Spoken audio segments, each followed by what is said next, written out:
नमस्कार प्रेक्षकांनो, स्वागत आहे आपल्या मराठी यूट्यूब चॅनलवर। आज आपण पाहणार आहोत लक्ष्मीपूजनाचे गुप्त तोडगे 99% लोकांना माहिती नाहीत। पहिलं, अमावस्येच्या सकाळी थोडं गंगाजल घेऊ तिजोरीवर शिंपडा आणि ओम ऋणमुक्ताय नमः तीनदा म्हणा, कर्ज हलकं होऊ लागतं।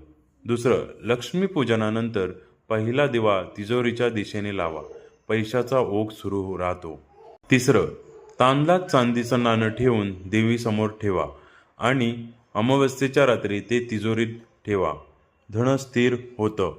चौथं, अमावस्येच्या दिवशी काळ्या कपड्यात एक नाणी बांधा आणि पूर्व दिशेला ठेवा, कर्जाचं ग्रह शांत होतात।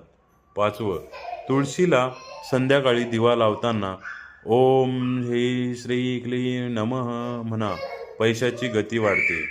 अशाच व्हिडिओसाठी आपल्या चॅनलला लाईक, सबस्क्राईब, शेअर आणि कमेंट्स करायला नक्की विसरू नका। धन्यवाद।